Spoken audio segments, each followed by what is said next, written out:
നാട്ടുകാര് തള്ളിയ ചില വിഷയങ്ങള് ഇനിയും സംഭവിക്കത്തില്ലെന്ന് പറഞ്ഞ ചില വിഷയങ്ങള് ഇന്ന് പകൽക്കാലം മുൻപിലെടുത്തുകൊണ്ട് വന്നാൽ അതിനെ അവൻ നിസ്സാരമായി കാണാതെ ആത്മാവിലൊന്ന് പ്രാർത്ഥിച്ച് ഏലിയാവ് പ്രാർത്ഥിച്ചപ്പോൾ മരിച്ചുപോയ കുട്ടിയുടെ ജീവൻ അവന്റെ ശരീരത്തിലേക്ക് വന്നതുപോലെ ഇന്ന് പകൽക്കാലം ആത്മാവിന്റെ ദാനം പ്രാപിച്ച ദൈവജനത്തോട് ഞാൻ ആത്മാവിൽ പറയുകയാ, നീ പ്രാർത്ഥിച്ച അധികാരത്തിന്റെ ചാവി കൊണ്ട് നീ പ്രാർത്ഥിച്ച അസാധ്യങ്ങളെ അവൻ സാധ്യമാക്കും.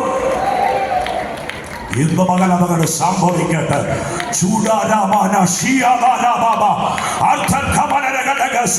ഇന്ന് മകൾക്കാല വേദനയോടെ വന്നവരോട്, ഭാരത്തോടെ വന്നവരോട്, ഞെരുക്കത്തോടെ വന്നവരോട് നാളെ എന്താകും എന്റെ സന്തതിയുടെ കാര്യം, എന്റെ സഭയുടെ കാര്യം, എന്റെ ശുശ്രൂഷയുടെ കാര്യം എന്താകുമെന്ന് ചോദിച്ചു വന്നവരോട് ആത്മാവിപ്പകൽ പറയുകയാ, മുട്ടുമടക്കിക്കോ. ഒരു ദൈവ പ്രവർത്തി ദൈവം വെളിപ്പെടുത്താൻ പോകുകയാണ്. അല്ല, നാളെ വെളിപ്പെടുമെന്നല്ല പറഞ്ഞത്, ഇന്ന് രാത്രി വെളിപ്പെടുമെന്നല്ല പറഞ്ഞത്. ഈ വചനം പറയുമ്പോ ഏതൊക്കെയോ ശരീരങ്ങളുടെ മേൽ, ഏതൊക്കെയോ സഭകളുടെ മേൽ, ഭാരത്തോടെ വന്നിരിക്കുന്ന ചിലരുടെ മേൽ ആ വിടുതൽ വെളിപ്പെടുന്നത് ഞാൻ ആത്മാവിൽ കാണുകയാ. യേശുക്രിസ്തുവിന്റെ നാമത്തിന്, യേശുക്രിസ്തുവിന്റെ നാമത്തിന് എത്ര പേർ വിശ്വസിക്കുന്നുണ്ട്? എത്ര പേർ വിശ്വസിക്കുന്നുണ്ട്? അല്പസമയം കാലത്താട്ടി അന്യഭാഷയിൽ ദൈവത്തിന് മഹത്വം കൊടുക്കുക.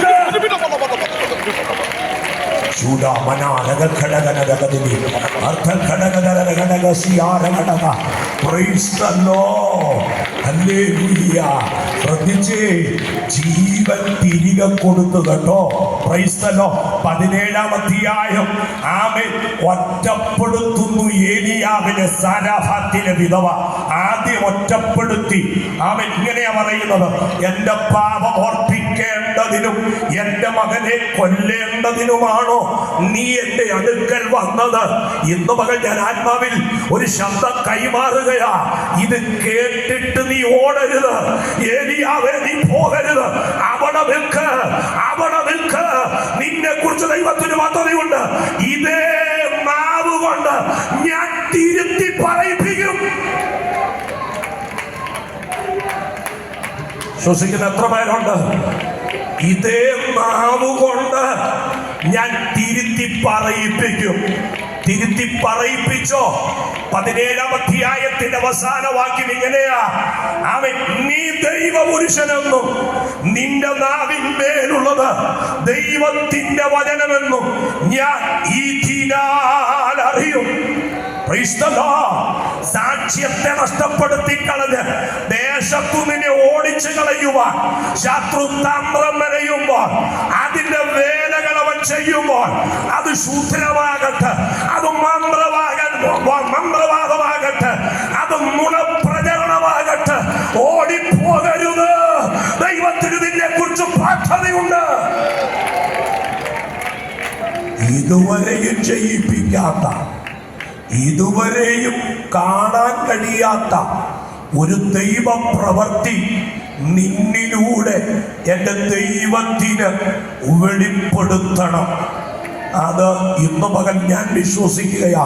ഇവിടെ ഓരോ ഭവനങ്ങളുടെ മേലും, ഓരോ വ്യക്തികളുടെ മേലും അത് വിടുതലായി വെളിപ്പെടുന്നത് ആത്മാവിനോട് ഇങ്ങനെ പറയുകയാ. ഭാരത്തോടെ വന്ന ചിലരോട് ദൈവാത്മാവ് ഇങ്ങനെ പറയുകയാ, നിന്നെ കൈവിടത്തില്ല, നിന്നെ കൈവിടത്തില്ല. കർത്താക്കാരം പിടിക്കാൻ പോകുകയാ. നിന്റെ വിഷയത്തിന്റെ മേൽ ദൈവത്തിന്റെ കാരം ചലിപ്പിക്കാൻ പോകുകയാ. Praise the Lord.